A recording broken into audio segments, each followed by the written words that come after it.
14 ఏళ్లు సావుకు భయపడకుండా, కేసులకు భయపడకుండా ఎట్లా ప్రజాస్వామ్యబద్ధంగా పోరాటం చేయాలో ఎక్కడికో పోయి నేర్చుకోవాల్సిన అవసరం లేదు.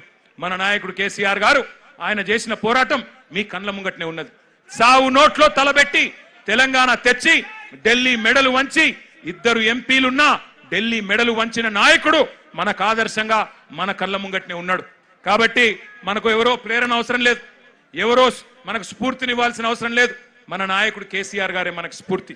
రాష్ట్రాన్ని తెచ్చిన తెలంగాణ తండ్రి కేసీఆర్ గారే మనందరికీ స్ఫూర్తి ప్రదాత.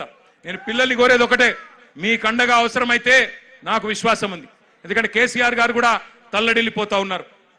కేసీఆర్ గారు కూడా తల్లడిల్లిపోతా ఉన్నారు మీ ఆందోళన చూస్తున్నాడు. ఆయన ఏం చూడకలేడు. సోషల్ మీడియాలో మీ మాట్లాడుతున్న మాటలు, మీరు ఒక్కొక్కరు చెప్తున్న ఆవేదన, మీరు ఏ రకంగా చేస్తున్న నిరసనలు, ఇవన్నీ కేసీఆర్ గారు చూస్తూనే ఉన్నారు. అందుకే అవసరమైతే కేసీఆర్ గారు కూడా తప్పకుండా మీకోసం, మీ భవిష్యత్తు కోసం గతంలోనే చెప్పినట్టుగా ఆయన కూడా he will rise to the occasion. ఆయన కేసీఆర్ గారు ఈ రోజు కాదు, కరోనా టైంలోనే చెప్పిండు, ఇండియా రియాక్ట్స్.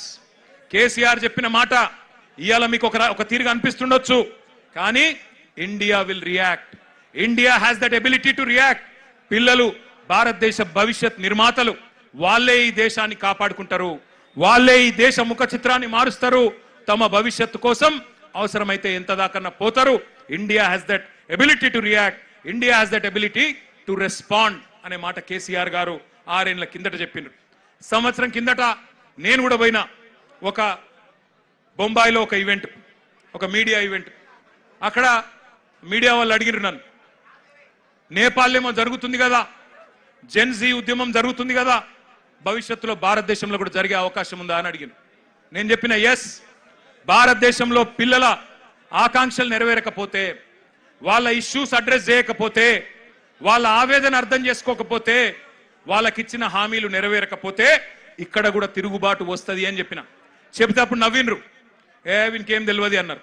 కానీ ఇలా చూస్తున్నారు కదా, సంవత్సరం తిరగకుండానే నాయకుడు లేడు, నాయకత్వం లేదు, రాజకీయ ఎజెండా లేదు. కానీ వేల సంఖ్యలో ఇవాళ కాక్రోచ్ల మాదిరిగా భారతదేశం అంతా కదిలి కాక్రోచ్ అని ఇన్సల్ట్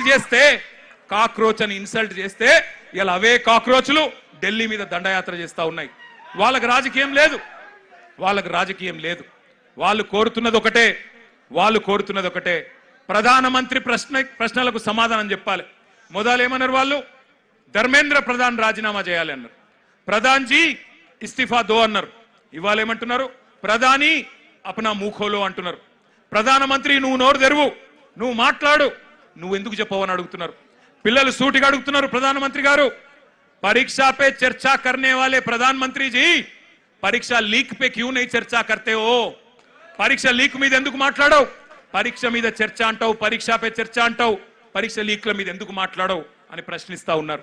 అట్లాగే ఈ పిల్లలు అడుగుతున్నారు, ప్రధానమంత్రి గారు విశ్వగురువు, నువ్వు విశ్వగురువు కదా, మరి ఎందుకు నోరు విప్పుతలేవు, ఎందుకు మాట్లాడతలేవు అని అడుగుతున్నారు.